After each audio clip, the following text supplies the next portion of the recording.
aujourd'hui, je vais vous montrer différents types de joints. Alors, il y a le joint à filasse avec sa patte, d'accord?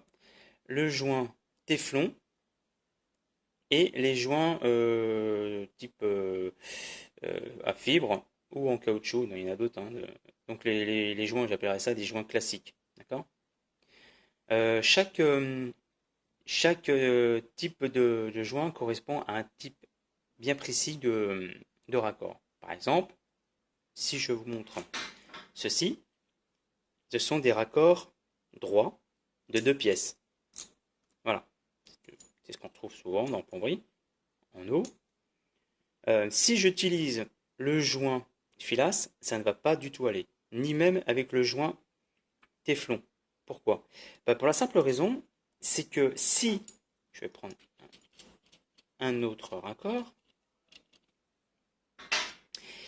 si je raccorde ces deux pièces et que je mets un joint de filasse ou de téflon, qui sont tous les deux du même type, hein, eh ben ça va fuir. Pourquoi? Eh ben tout simplement parce que l'étanchéité se fera tout autour, mais pas derrière. Quand l'eau sera sous pression, elle va ressortir derrière entre l'écrou, ici, et le tuyau. Donc, le joint téflon ou le joint filasse n'est pas, comment dire, approprié pour ce style de raccord. Le seul raccord qu'il vous faut, c'est les rondelles. Voilà, à fibre. Donc, vous les mettez sur la partie plate du collet battu. Ça, c'est un collet battu. Ça. Et on ferme, on revisse. Voilà. Et là, l'étanchéité se fera justement derrière. D'accord? Quand on remettra l'eau sous pression, le joint va gonfler et justement, c'est ce qui fera l'étanchéité. Voilà. Même là, sur des raccords où vous voyez qu'il y a une partie qui est plate, même chose, on met une rondelle. D'accord? Et on prend son robinet d'arrêt et on visse. Voilà. Voilà quels sont les types de joints qu'il faut mettre. Voilà. Maintenant, pour les joints filasse ou téflon, parce que bien sûr, ils ont tous les deux la même propriété. La seule différence, c'est que le joint filasse est plus utilisé dans la chaufferie, hein, que le joint téflon. Le joint téflon, on l'utilise pour l'eau, mais aussi pour le gaz. Donc ça, après, c'est un autre domaine, hein. Mais nous, ce qui nous intéresse, c'est la plomberie de base, c'est-à-dire la plomberie eau. Alors, voilà. Là, j'ai un T sans partie plate, vous pouvez le voir, par rapport à ce raccord qui est ici. Hein. Ici, je crois que vous verrez mieux parce que là, voilà. Donc là, je recommence. Si je mets mon joint, pas de problème, ça tient. Voilà. Mais là, par contre, si je mets mon joint, la rondelle, voilà, elle tient pas, elle va tomber au fond, même si j'appuie un petit peu, ça va tomber. Voilà. J'ai pas de chance, elle s'est accrochée au filetage. Bon, en tout cas, voilà, ça va pas faire effet d'étanchéité, ça fonctionnera pas, d'accord? Voilà. Donc je la retire. Et maintenant, je vais vous montrer comment on fait un joint au téflon. Voilà. Là, j'ai mon raccord. Je prends mon téflon. Euh, Malheureusement, mon téflon est beaucoup trop large par rapport au pas de vis. Donc, je peux plier sur lui-même en le tenant. Voilà. Et je vais dans le sens opposé du pas de vis. Voilà. Et on fait, allez, entre 3, 4, maximum 5 tours. Ça suffit largement. Voilà. Et on tire. On peut couper, mais on peut couper, mais le mieux c'est de tirer. Pour la simple raison, c'est comme ça, on est sûr que c'est bien serré. Et voilà.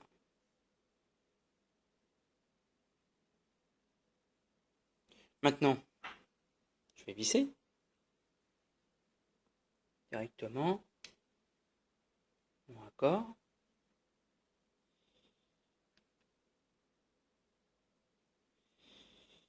Voilà. Et là, si à la main je commence déjà à ne plus pouvoir serrer et que je ne suis pas arrivé au bout, ça veut dire qu'il y aura une étanchéité. Si vous serrez à la main jusqu'au bout, ça veut dire que l'étanchéité ne se fera pas. D'accord? On prend une pince. Bon, moi j'ai une clé à molette. J'ai été coupé, là, la caméra s'est coupée. Donc je termine avec ma clé à molette. D'accord? Là j'en ai besoin justement pour serrer. Ça veut dire que l'étanchéité sera là. Voilà.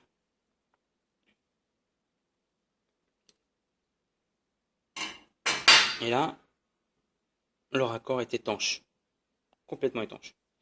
Après, si vous voulez repartir avec une vanne, eh ben, pas de problème. Étant donné qu'on a la partie plate, vous mettez votre joint à fibre avec, admettons, un robinet, voilà, une vanne d'arrêt, et puis voilà, c'est terminé. Donc là, je vais vous montrer comment faire un joint de filasse. La particularité du joint de filasse, c'est qu'il a une durée de vie plus longue que les joints classiques, tels que les joints rondelles en fibre ou en caoutchouc, ou le téflon.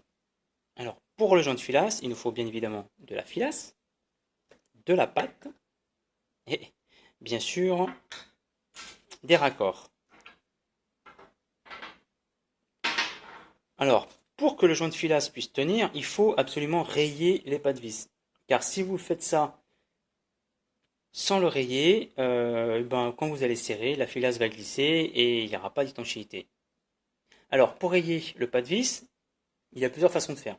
Après, chacun sa préférence ou selon ce qu'on a sous la main. On peut faire ça au tournevis, comme ceci. Voilà. Voilà. On peut faire ça à la pince multiprise. À la pince multiprise, il y a deux façons de faire. Soit vous faites comme ça, donc vous grattez dans ce sens.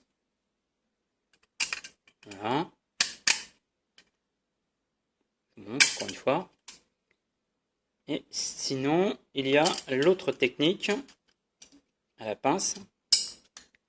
Après, ça, chacun sa préférence. Hein. On écrase. Voilà, on écrase, pas de vis. Mais sinon aussi, vous avez à la lame de scie. Moi, c'est ce que j'utilise le plus souvent, c'est la lame de scie. Pour la simple raison, c'est que la lame de scie, je l'ai toujours à côté de moi. Je l'utilise souvent.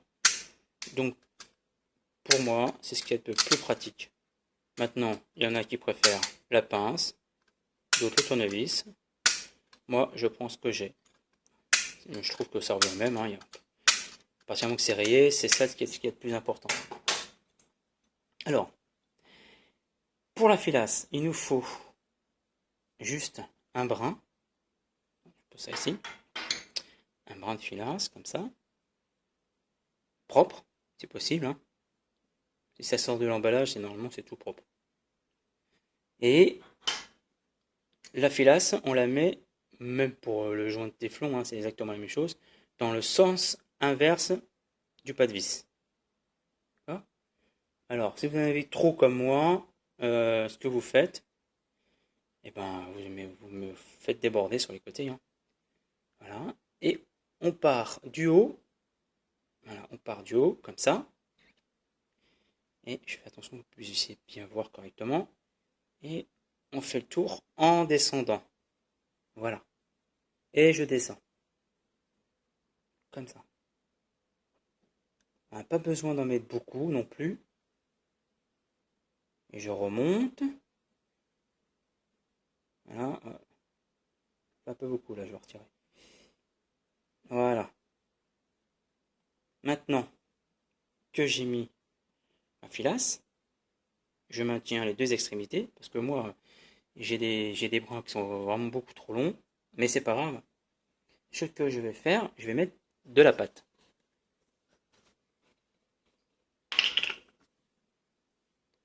Tac.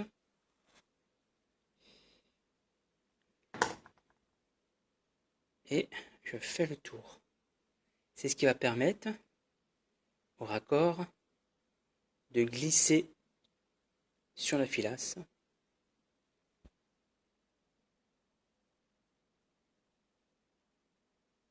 Voilà. La caméra a été coupée. Je suis désolé. Voilà. Mais je continue. Alors, ne pas oublier de prendre un chiffon. Très important, sinon vous en allez avoir partout. Ça, c'est sûr. Ensuite, on prend le raccord et on visse. Alors, si vous vissez tout de suite et que en serrant la main, ça commence à être de plus en plus dur, c'est que ça a pris, d'accord? Si vous serrez à la main jusqu'au bout, ça veut dire que le joint ne sera pas efficace, c'est-à-dire que ça va fuir, d'accord? Donc là, je serre encore au maximum. Voilà. Et là, je termine à la pince.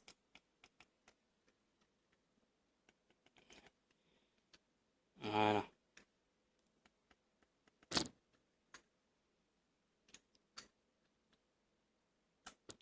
On n'est pas obligé d'aller jusqu'au bout, mais bon, moi j'ai pu. Hein. Non, encore, il y a de l'espace.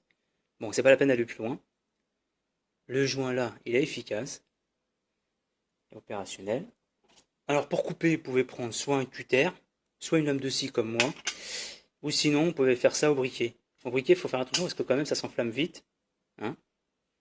Mais sinon, vous faites, si vous voulez, vous faites comme moi, prenez une lame de scie, ou un ciseau, il y en a qui prennent des ciseaux, hein, si vous en avez un sous la main.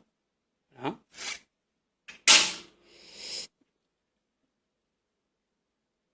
Voilà. Et voilà, votre joint filasse est fait.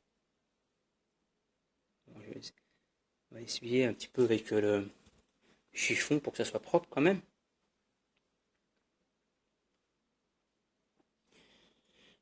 Donc voilà, le joint de filasse est réalisé. On l'a terminé, on l'a serré à la main tout doucement et jusqu'au moment où je ne pouvais plus. Donc c'est là qu'on peut se dire que c'est vraiment efficace, que ça a pris.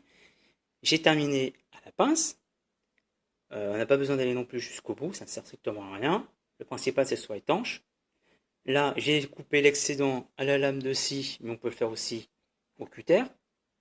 Au briquet, on peut le faire, mais faites attention quand même parce que ça s'enflamme très vite, hein, s'il faut savoir. Maintenant, écoutez, la vidéo est terminée. Si cette vidéo vous l'avez trouvée utile, n'hésitez pas à la partager et laisser un petit pouce bleu. Merci et à bientôt. Au revoir. En bonus, je voulais vous parler aussi des raccords coniques. Alors, c'est un autre style de raccord que l'on trouve plus souvent dans le chauffage, mais aussi chez vous, dans les appartements ou les maisons, sur les radiateurs. Souvent, quand vous avez un radiateur, vous avez des robinets. Alors, si vous n'avez pas de robinet thermostatique, vous pouvez justement en profiter pour en mettre un, ou admettons, si votre robinet est thermostatique, oui, vous pouvez le changer. Alors, justement, qu'est-ce qu'un raccord conique? Et c'est tout bête. C'est juste un raccord avec une partie bombée. Là, vous avez une partie bombée. Et dessus, il n'y a pas besoin de mettre de joint. D'accord? Il y a juste à resserrer. Mais ce qu'on peut faire pour aider à ce que ce soit un petit peu plus, colmaté, puis que ça va plus être au moment du serrage, que ça puisse mieux glisser, on peut mettre un peu de code map. Pâte à filasse. Voilà. Je mets la pâte à filasse. Tout autour, pas besoin de mettre trop, ça ne sert strictement à rien.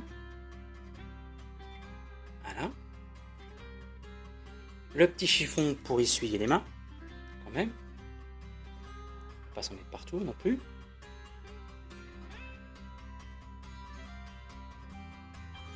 écrou.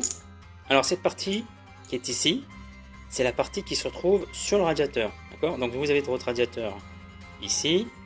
Et quand vous retirez votre robinet thermostatique, ça se présente comme ça. Donc là, on avance. On remet le nouveau robinet thermostatique. Robinet, je vais bafouiller. On visse. Voilà. Et avec une pince à molette ou une pince comme la mienne plate, on serre. Voilà. Pas besoin non plus de serrer à fond, mais suffisamment de façon à ce que ça ne fuit pas, bien évidemment. Voilà. Bah, écoutez, je voulais tout simplement vous parler de tous les styles de raccords que l'on trouve dans la plomberie, tel que celui-ci, le raccord conique. Et encore une fois, si la vidéo vous a plu, bah, écoutez, n'hésitez pas à la partager. Merci, à bientôt.